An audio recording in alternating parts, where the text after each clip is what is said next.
ചില കുട്ടികളൊക്കെ കളിയാക്കുകയൊക്കെ ചെയ്യും. അന്നേരം വിഷമം വരും. അവരൊക്കെ എന്നോട് പറയും, നിനക്ക് അച്ഛനില്ലാത്തതല്ലേ, നീ ചുമ്മാ ഇങ്ങനെ നടന്നാൽ മതി, ഞങ്ങൾക്കൊക്കെ വീട്ടിൽ പോയി ചുമ്മാ ഒക്കെ ഇരുന്നാൽ മതി. ഇക്കഴിഞ്ഞൊരു ദിവസം വൈകുന്നേരം റോഡിലെ ട്രാഫിക്കിനിടയിലൂടെ കയ്യിലൊരു കെട്ട് ലോട്ടറിയുമായി തിരക്കിട്ട് പോകുന്ന കണ്ട ഒരു കുഞ്ഞുമുഖം അന്വേഷിച്ചാണ് ഈ യാത്ര. പോത്തൻകോട് റോഡിൽ നിന്നുള്ളിലേക്ക് കയറി ഒരു കുഞ്ഞു വാടക വീട്. നമ്മൾ തിരഞ്ഞെത്തിയ ആ മുഖം ഇവിടെയുണ്ട്. ഗോഡ്വിൻ. ഈ വീടും അമ്മയും കുഞ്ഞനുജനുമാണ് അവന്റെ ലോകം. 7ാം ക്ലാസ്സിൽ പഠിക്കുന്ന എത്ര കുഞ്ഞുങ്ങൾ സ്വയം ജോലി ചെയ്ത് പഠനവും ജീവിതവും മുന്നോട്ട് കൊണ്ടുപോകുന്നുണ്ടാകും. കളിച്ചും ചിരിച്ചും നടക്കേണ്ട പ്രായത്തിൽ വീട്ടുജോലിയും വരുമാനമുണ്ടാക്കാനുമായുള്ള ഈ കുരുന്നിന്റെ നെട്ടോട്ടം കണ്ടു നിൽക്കുന്നവനെ പിടിച്ചൊലിക്കും.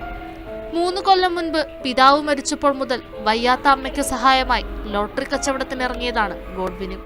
സ്കൂളിൽ പോയിട്ട് വന്നിട്ട് വൈകുന്നേരം 4:30 തൊട്ട് 6:45, 7 മണി വരെ ലോട്ടറി കച്ചവടം. പിന്നെ വന്നിരുന്ന് പഠിക്കും.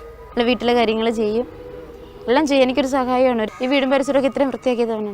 എൻ്റെ കുഞ്ഞാൻ ചിലപ്പോൾ എവിടെയെങ്കിലും പോയിട്ട് ബസ്സിൽ വരുമ്പോൾ എൻ്റെ കുഞ്ഞ് കച്ചവടം ചെയ്യുന്ന കാണുമ്പോൾ എനിക്ക് സങ്കടം വരും. സ്കൂൾ വിട്ട് വന്നു കഴിഞ്ഞാൽ അത്യാവശ്യം ജോലിയും ചെയ്ത് തീർത്ത് വേഗം ഇറങ്ങും. പോത്തൻകോട് കാട്ടായിക്കോണം ജംഗ്ഷനിലെ തിരക്കിനിടയിലേക്ക് നടന്നു നീങ്ങുന്ന ഗോഡ്വിന്റെ മുഖത്ത് നിറയെ പ്രതീക്ഷകളാകും. ഇരുട്ട് വീണു തുടങ്ങിയാലും കയ്യിലുള്ള ടിക്കറ്റുകൾ വിറ്റുതീർക്കാതെ മടങ്ങിപ്പോകാനാകില്ല. ഒരു ടിക്കറ്റിന് 7 രൂപ മാത്രമാണ് ലാഭം കിട്ടുക. പിന്നെ പരിചയക്കാരും അധ്യാപകരും നൽകുന്ന സഹായങ്ങളും കൊണ്ടാണ് 3 പേരുടെ ജീവിതം മുന്നോട്ടു പോകുന്നത്. ആരോഗ്യ പ്രശ്നങ്ങൾ ജോലിക്ക് പോകാൻ വെല്ലുവിളിയാകുമ്പോൾ വിജിക്ക് മകന്റെ കഷ്ടപ്പാടോർത്ത് നിസ്സഹായായി നിൽക്കാനല്ലാതെ മറ്റൊന്നിനുമാകില്ല. എന്റെ അമ്മയെ ഞാനല്ലേ സഹായിക്കേണ്ടത് എന്ന ഗോഡ്വിന്റെ നിഷ്കളങ്കമായ ചോദ്യത്തിനു മുൻപിൽ നമുക്കും ഉത്തരം പറയാനില്ലാതെയാകും. എനിക്ക് സന്തോഷമാണ്. എൻ്റെ അമ്മ സഹായിക്കാനാണ് ചെയ്യുന്നത്.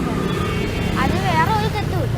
ഉള്ളു നോവുമ്പോഴും തന്റെ മുന്നിലൂടെ കടന്നുപോകുന്ന ഓരോരുത്തർക്കും നൽകാനായി അവന്റെ പക്കൽ ഒരു ചിരിയുണ്ടാകും. ഒറ്റ ജോഡി യൂണിഫോം മാത്രമേ ഉള്ളൂ. തന്റെ പ്രായത്തിലുള്ളവർ ജീവിച്ചു തീർക്കുന്ന നിറങ്ങളേറെയുള്ള ജീവിതവും അവൻ അന്യമാണ്. അതിനൊന്നും പരിഭവമില്ല. എങ്കിലും കൂട്ടുകാരുടെ ചില കളിയാക്കലുകൾ ഗോഡ്വിന്റെ കുഞ്ഞു മനസ്സിൽ മുറിവുകൾ വീഴ്ത്താറുണ്ട്. ചില കുട്ടികളൊക്കെ കളിയാക്കുകയൊക്കെ ചെയ്യും. അന്നേരം വിഷമം വരും. അവരൊക്കെ എന്നോട് പറയും, നിനക്ക് അച്ഛനില്ലാത്തതല്ലേ, നീ ചുമ്മാ ഇങ്ങനെ നടന്നാൽ മതി, ഞങ്ങൾക്കൊക്കെ വീട്ടിൽ പോയി ചുമ്മാ ഒക്കെ ഇരുന്നാൽ മതി. ജീവിതം തനിക്ക് മുന്നിൽ തീർക്കുന്ന എല്ലാ പ്രതിസന്ധികളെയും ആത്മവിശ്വാസത്തോടെ നേരിടാം എന്ന ഉറപ്പ് ഈ കുഞ്ഞു മനസ്സിലുണ്ട്. ജീവിത സാഹചര്യങ്ങൾ അവനെ കരുത്തുറ്റവനാക്കുകയാണ്. പേരുപോലെ തന്നെ അവൻ ദൈവത്തിന് പ്രിയങ്കരനാകും. ഈ കഷ്ടപ്പാടിനുമപ്പുറം അവൻ ജീവിതമെന്ന പോരാട്ടത്തിൽ വിജയത്തിന്റെ പടവുകൾ കയറും.